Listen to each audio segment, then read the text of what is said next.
production so that there's a constant flow of things that are flowering, then bees wouldn't have to be moved around and wouldn't go through the stress of being moved. So when you think about it, Brian, when you think about what you were saying about the corn syrup and the imported honey, that's perfectly fine. You and I know that is adulteration.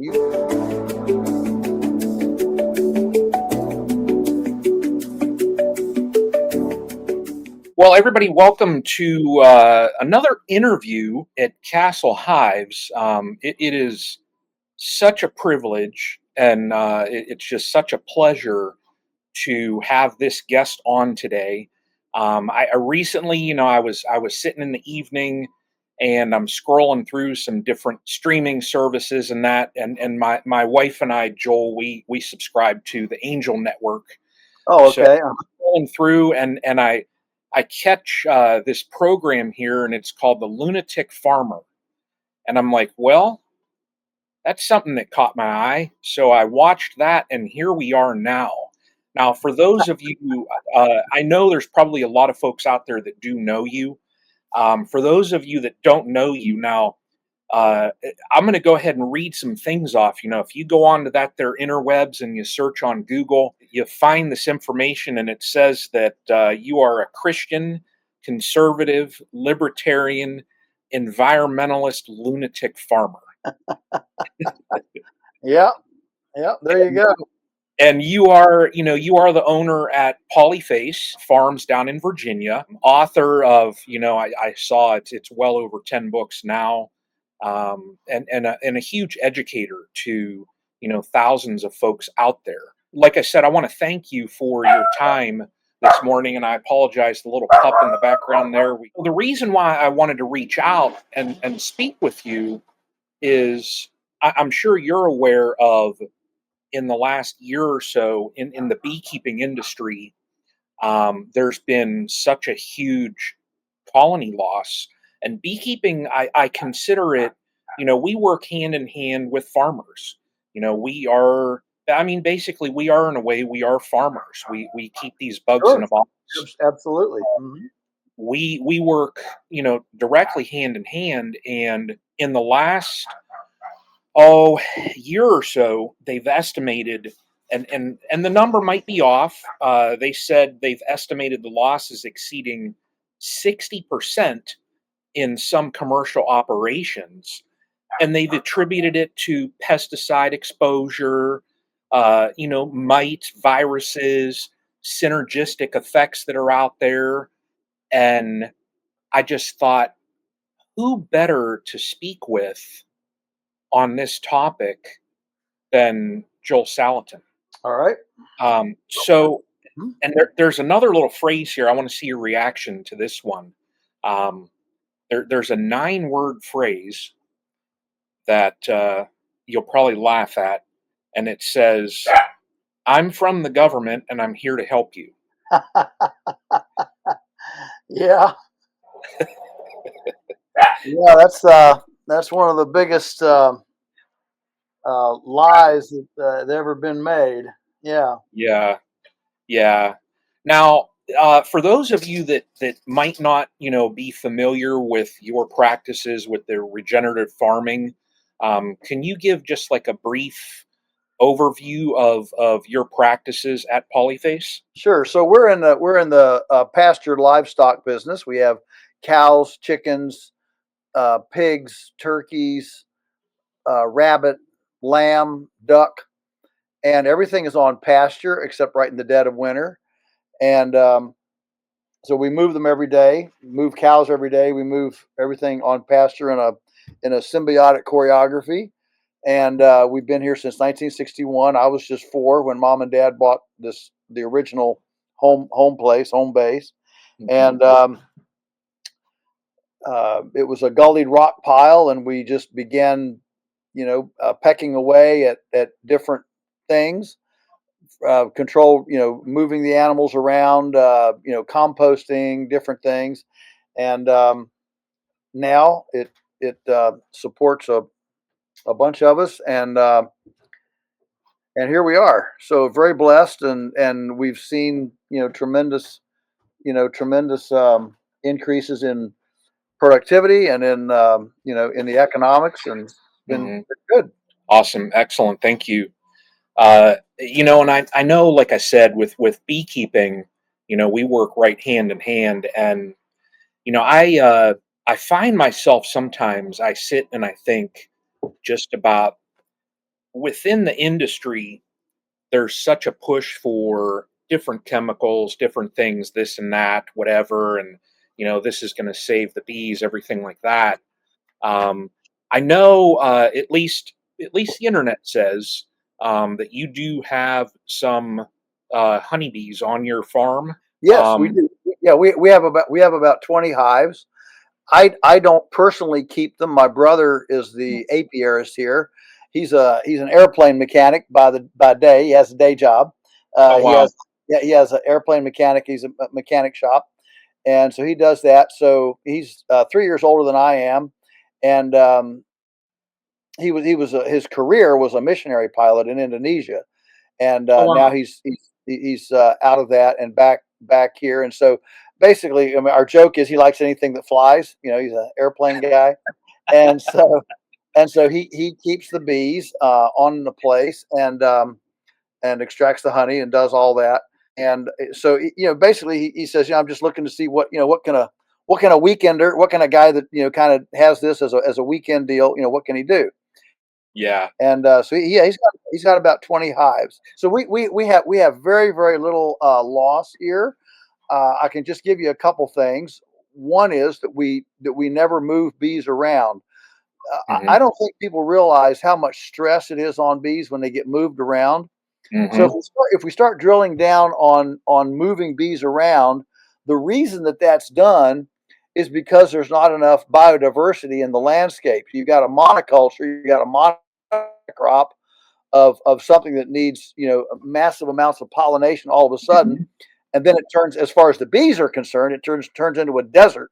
After that pollination frenzy, and so one of the things that we believe from a farming standpoint is that if farms were far more diversified in in production, so that there's a constant flow of things that are flowering, hmm then bees wouldn't have to be moved around and wouldn't go through the stress of being moved. I mean, bees are just like people, like animals, like anything else. When it's stressed, it's more. It can't handle disease or whatever dysfunction, assaults, anything, uh, right, as it can when it's not stressed. And moving bees around is extremely stressful on bees. So really, the the moving bees around industry is not symptomatic of efficiency. hmm It's symptomatic of a loss of diversity on our farms. We hmm um, we participated, Brian, in a what's called a Smithsonian Working Group study several years ago, working landscapes, and they had five benchmarks they were looking at. One of them was pollinators as as a as a litmus test of overall ecological health.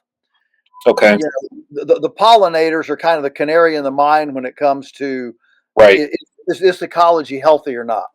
And what they found was, on our farm, I think we're the only. There were like 29 study areas, and we were the only place where they found all 8 species of bumblebees known to exist in Virginia. wow, And that was really cool for us. And we believe that the reason we have such healthy pollinators and is because we we have something in blossom at all times. Because hmm so we move the cows every day to a new paddock, and so something has always just been grazed. It's recuperating, and then there's others that's waiting to be grazed, and you have different kinds of plants and forbs and different things that hmm are flowering. So the landscape becomes a mosaic rather than a homogeneous monocrop. right, and right, and that is probably, I mean, I know when you said, what's causing the loss. The number one thing is always pesticides, Yeah. but I also think that this whole, having a good food flow, a good pollen flow into the ecology from various sources all the time is the foundation. I mean, even if you stop using pesticides, but you have monocrops, you still have an interruption in the in the pollen flow. So how do you get how do you maintain a constant pollen flow? Well, you do that by having a diversity of plants that Hmm. flower at different times of the season. So Yeah. um, It's funny that you mentioned about moving of the bees and the stress that it has on them. This now the colony loss that the beekeeping industry has experienced in the last, say 14 months or so. Well, it's probably been a little bit longer than that now. There was a colony loss that was in the early 2000s. I think it was around '06, somewhere in there. And another individual that's well known in the beekeeping industry, I've spoken with, and he said that, of course, a lot of the commercial operations, they funded studies and they wanted to know what's going on. And he said, then it was funny. He said, you never really heard the outcome of these studies. And he said, huh, it just kind of fizzled out. And he said, well, the reasoning, he said he was privy to some of the material that was out there. And he said they directly found that there was a relationship between the movement of the honeybees and the colony loss across the country. He said you could follow it on a map and see where the spread of the die off was according to the migration. So he said, well, the commercial operations weren't going to want a study published that they funded that basically was going to say, well, you are the problem. huh, wow. I have not heard that, but it makes every bit of sense. Um, Mhm. yeah, and of course, as soon as that migratory, bee movement, commercial bee movement is indicted, then that creates an indictment on the entire agriculture system, that we have, the whole monocropping, Yeah, the idea that, well, we grow good apples here, so this is where we're going to grow apples, and we'll grow our you know our squash somewhere else, right, and right. and that's really really fascinating. um, Yeah, another thing that we do here is we don't artificially feed the bees. We leave enough okay. honey we leave enough honey for them to be okay throughout the season. Now, Yeah, I'm going where angels fear to tread here, because again, the bees, the 20 hives of bees that we have here on our farm, I don't personally keep, but yeah, I'm going to report to you the things that my brother is doing, that right. he's been finding, and we talk about it and different things. So, Yeah, one is you never move a hive.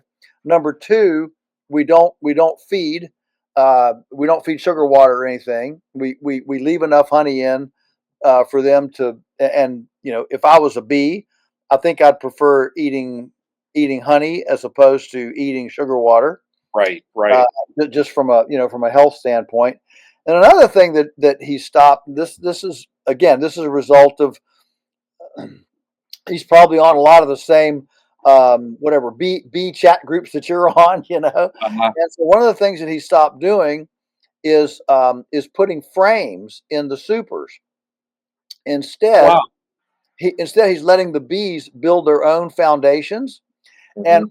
what he says is that bee sizes, the size of bees can vary a little, Yeah, and it's obviously it's microns, it's tiny, tiny, right, but bee sizes do vary from one place to another, and so the frame foundations are all one hexagonal size, right. and so when there's a little bit of variance in the size that the bees want, Hmm.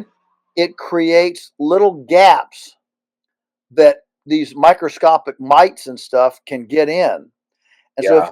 if you let the bees make their own uh, foundation, their own capsules from scratch, there is no gap and there's no place for these little mites and things to crawl Yeah. into. And so, again, I'm not the expert. I'm just telling you Right. what Right. I've heard, but it does make sense because bees are a living thing, and one Hmm. size fits all almost never works for living things. Exactly. Yeah, and that's so true. And like as far as my practices, um, I'm more or less at like a crossroads, just because when I started out in this industry, everybody they preach to do certain specific things, and it varies a little bit, according to your region as far as your practices.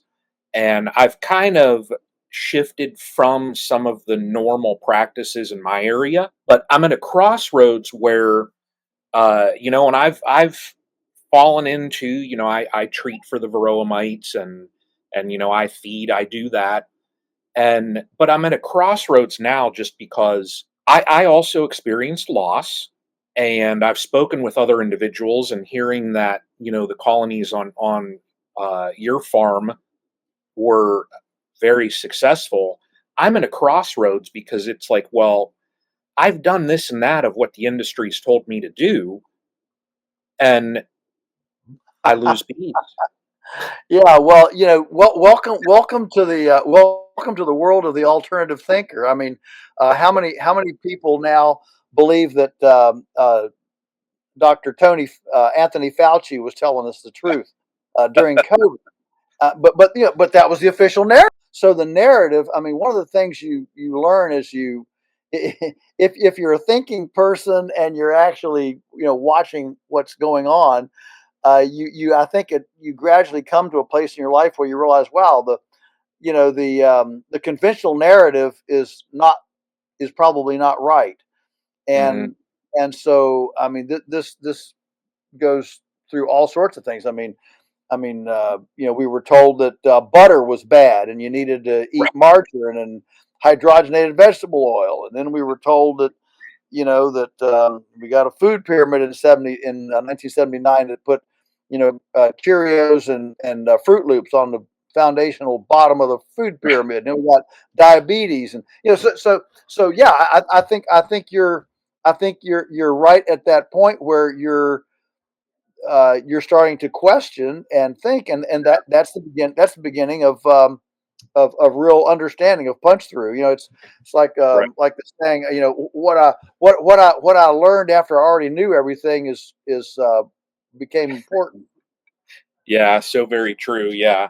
Yeah, and I've in the last week or so, I've watched several interviews that you've given, and I'm paraphrasing the one here. The statement you said more or less was like, we can say, stay out of my womb, get out of my marriage, et cetera, et cetera. But everybody just accepts that the government is just spot on accurate when it comes to everything that we want to put into our mouth. Yeah, yeah, yeah, yeah. it, That's right. that that blows me away. And like with beekeeping, the honeybee is such an important piece of the entire puzzle. The honeybee is pivotal. What is it like? One in four mouthfuls of food requires a honeybee. I mean, Yeah. they're pivotal in our entire food system, and Yeah. we better if we're not making honeybees happy, we better figure out what the problem is. Exactly. Yeah, and like, where I live at, like I said, I'm out in the country and I live right next to a monocultured field. And the farmer that's there, he never used to spray. Um, 10 or so years ago, he never used to spray. He tried to keep things as natural as what he could, but it was still monoculture. And now in the last few years, he sprays, and he's already sprayed this year. I told my wife the other day 3 times. And Wow. about a year ago, I was walking out, and our pup, I was taking him out for his last like late night, take him out to do his business. Yeah. And I was Yeah. walking past our garden, and I take a flashlight just because we're out in the country, and coyotes have been out here and stuff. So that way, so he's safe. And I'm looking on the ground, and you could see just earthworms like crazy. And I got over by the field, and there was nothing in the field at that time. He had plowed it over. What I saw, I came inside and I got my wife. I said, "You need to come out and look at this." And she thought I was crazy at first, but there were earthworms like mad in our yard. And she was kind of, like a lot of the ladies, she was grossed out, and I'm stepping on them. And I said, "It's fine. They're not going to crawl through your shoe, you know." But when we got to, it was about a foot away from the field, there was absolutely nothing. But yeah, I looked at my wife and I said, "What does that tell you right there?" And she said, "I don't know." I said, "That ground there's dead." I Yeah. said, I said, "It can't support." I said, "If it cannot support worms," I said, "then Yeah. what good is that soil?" Yeah. And it was Yeah. just Absolutely. amazing. Literally, you could just walk up our yard along the edge, and it was almost like a perfect line where the earthworms were saying, "No, no, no, no, no, we're Yeah. not touching that soil." And it Yeah. just, and it amazes me. And I used to have some colonies on that farmer's property, and they got robbed out. They got annihilated a couple years ago. And then I got looking at things, and I saw the sprayer going the one day, and I thought, I am not putting bees back over there. It's Hmm. just, I thought, Wow. what Uh-huh. then with the wax, with beeswax, the one property that it has is it absorbs everything, and it holds that stuff in there.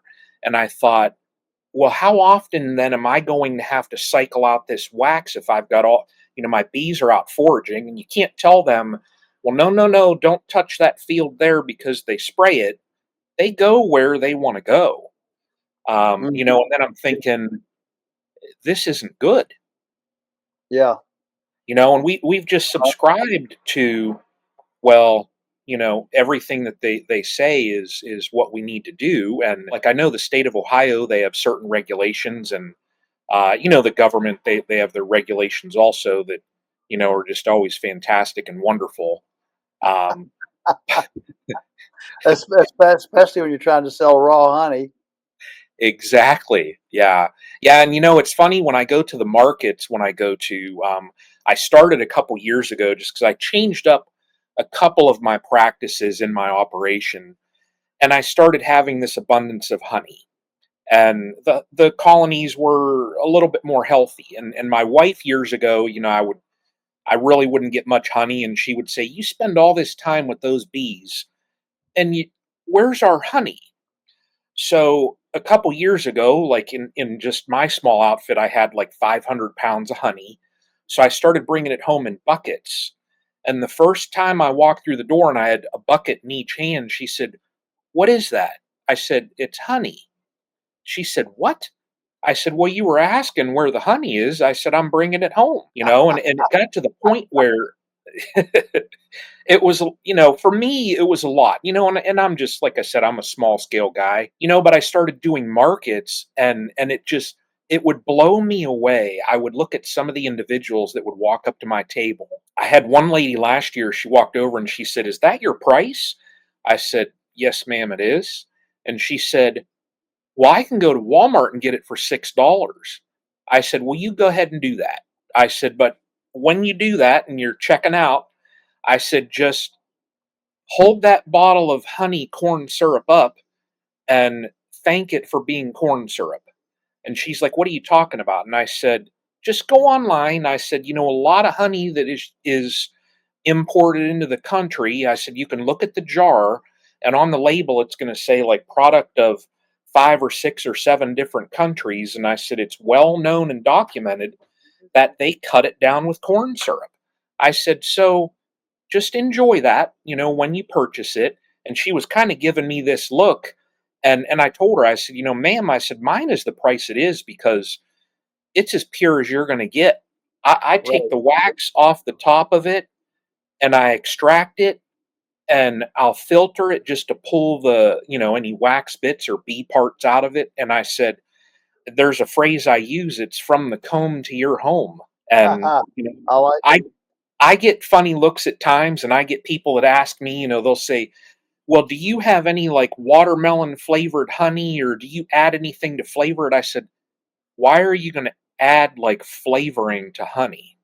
Hmm. It just blows my mind at How everything that Brian, how does do these brands get by with adulterating it with corn syrup?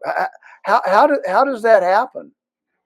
I do know that years ago, uh, China, of course, they Yeah. were found when we were importing honey from China.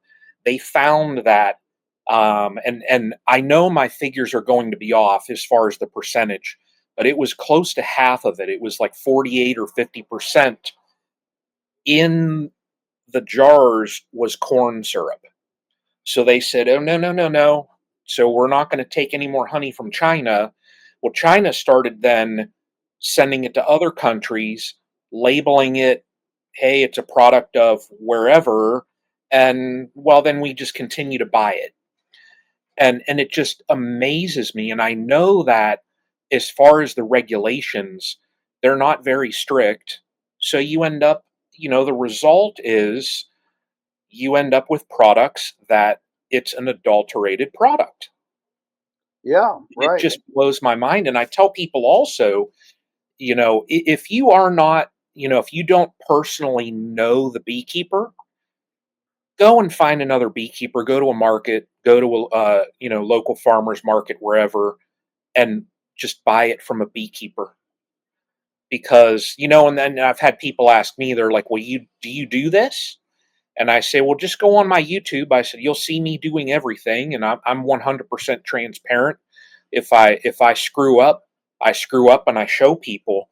But I tell people, know the individual that you're buying it from, because then there's no question.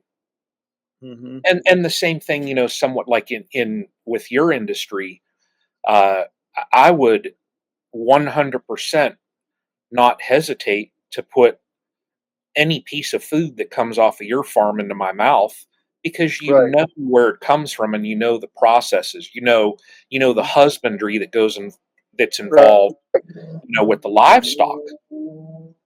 Yeah. But that's the Yeah. one thing in this country we're just, whew, I shake my head. Yeah.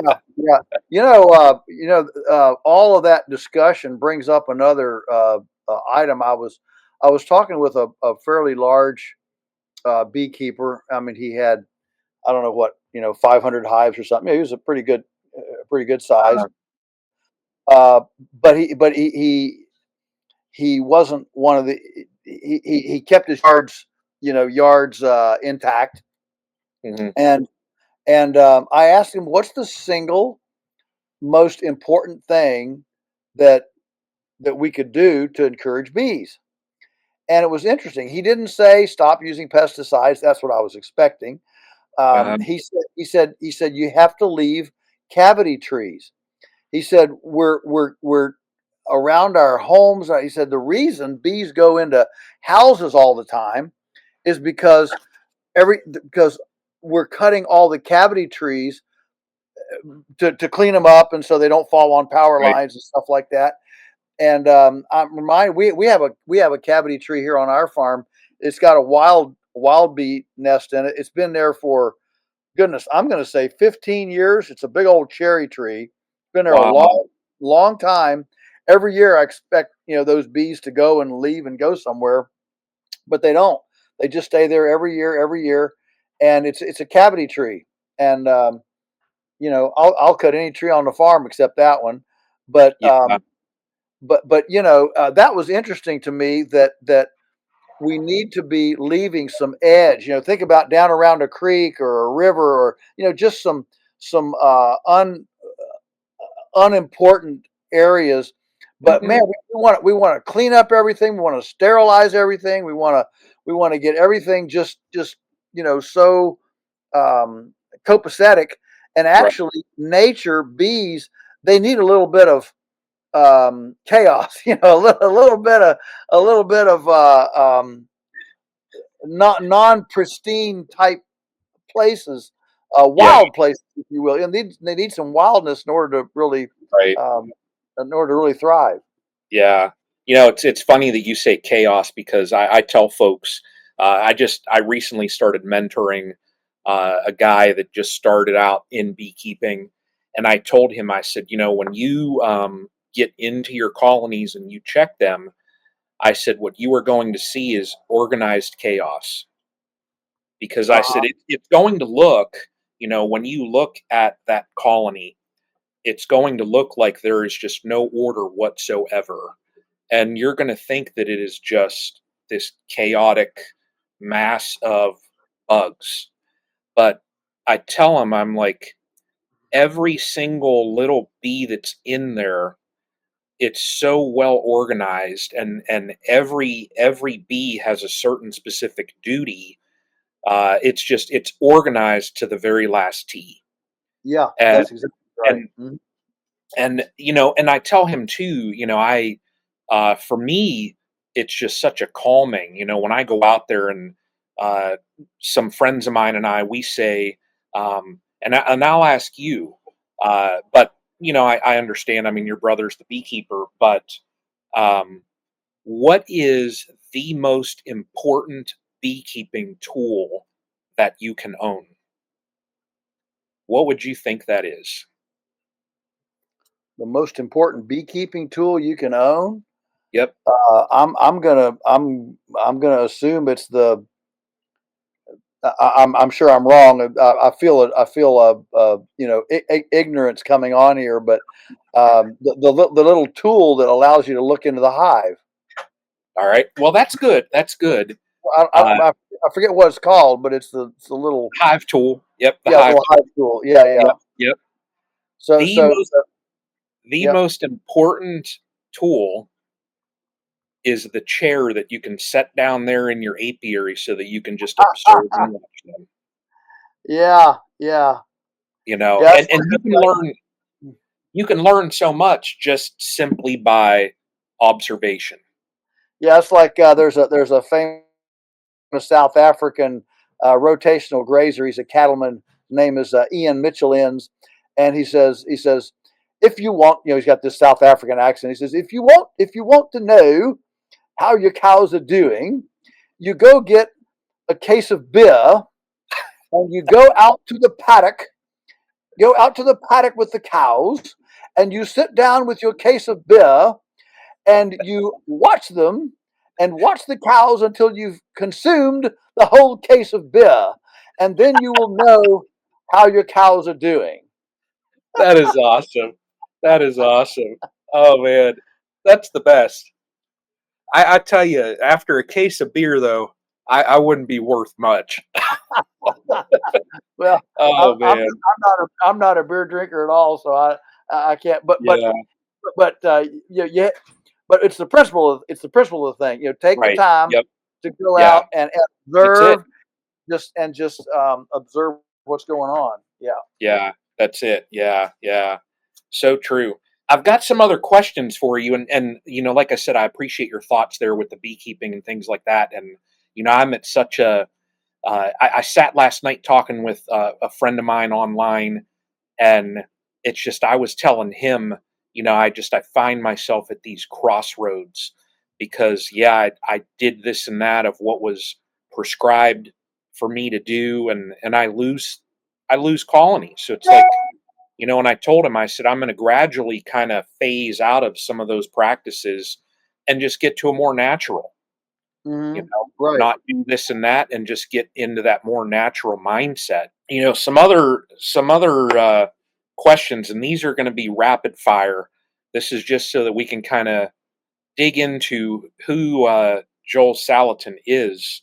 Um, if you think back in your entire career as a farmer, what is the most memorable day in your farming career?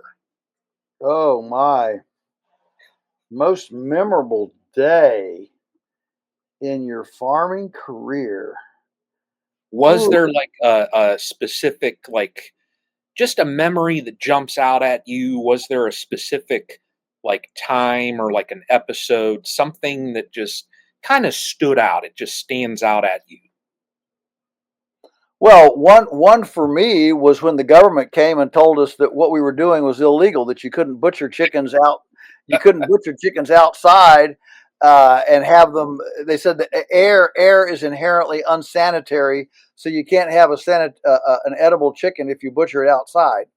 And that was a crossroads for us. Here we were doing this, we had this business, and then we were suddenly told we were illegal, and Yeah, that really catapulted me down this road of food freedom, which I'm still on aggressively, where I've said, we've got to allow unregulated neighbor to neighbor, friend to friend food commerce without asking the government's permission.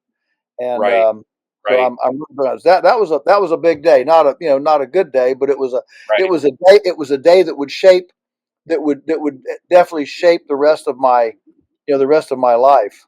Yeah, your poultry was tested, Yeah, and when you're looking at uh, poultry that's been uh, cleaned, so to say, in under government standards, it was, I forget how many X times dirtier yeah, yeah. than 20, yours. 25 times. And I'm like, huh, that's interesting. So you're telling this man that he can't do it, but Yeah, your methods are what, 25 times dirtier? Huh, yeah, that's kind of interesting. yeah. But So when you think about it, Brian, when you think about what you were saying about the corn syrup and the imported honey, that's perfectly fine. You and I know that is adulteration. You oh can't yeah, label that honey and have corn syrup in it. And here the government was telling us that we couldn't have a chicken butchered in the open air without it being adulterated. That if a fly landed on a chicken carcass on the processing table, the chicken was adulterated. So talk about straining at gnats and swallowing camels. Here they are telling us that that's adulteration. Meanwhile, they're stamping approved on cases of honey that's half corn syrup. right, right. I know it makes no sense to me. Absolutely no sense to me. Um, so another question here. So set aside, I know, the farming probably takes up a good portion of your time. Um, what set aside from the farming, what is a favorite activity of yours? Oh, for me, for sure, it's reading. I mean, I can read all day. Give me a good book and an easy Yeah, chair, and I'm a happy camper. I'm a yeah. I'm a voracious reader. What's the last book that you read? Oh, the last book. I guess it was this one. Cultivate and Keep. It's a economic foundation for the Great Restoration. Um, and Yeah, it's a I read it to do a forward for the manuscript. A lot of the reading that I do now is manuscript reading to do forwards and stuff. I've got another one to read right now that Sean and Beth Doherty are coming out with another one, and I just read this one for a forward. This one's coming out here this summer. It's another Elliot Coleman book, the Self-Fed Farm and Garden. Um, Nice. so yeah, I read a lot of stuff just to be able to do forwards and things like that for. Yeah, awesome. So one other question here for you, and then we'll wrap things up. That way I can stick to the timeline here. That way we can get you out here on time. Okay. Uh, with since you're now the quote unquote lunatic farmer, in 10 years, say 10 years time from now, what would you like to see in the United States? Oh, that's such a great question, and it's easy for me because I'm on one soapbox. I have one big rant that I'm after, and Mhm. that is what I call the Food Emancipation Proclamation. Now, those are strong words, but Food Emancipation Proclamation. We need to allow um, consenting adults freedom of choice to give their microbiome agency. Those are all powerful phrases without government permission. Right now, you can't. If you wanted to come to my house, smell around, ask around, look around, and said, man, you make a great chicken pot pie. I'd like to buy one from you. I can't sell it. You can't buy it. I can't sell it to you. And so we need to be able to interact in food commerce, neighbor to neighbor, relationally. I'm not talking about exporting to Vietnam or putting it in Right. Walmart. I'm saying neighbor to neighbor, we should be able to exercise direct marketing opportunities without the government's permission. And if Mhm. we did that, Brian, if we did that, there would be an explosion of entrepreneurial farming and culinary opportunities within the marketplace platform in America, and it would begin chipping away at the oligarchy that Bernie Sanders and AOC keep talking about. We need to stop the oligarchy, stop the oligarchy, uh, and but their solution is we need a bigger government bully than the biggest corporate bully, and that's not the answer. We've tried that for 150 years. What we need is to release freedom. I'm not an abolitionist.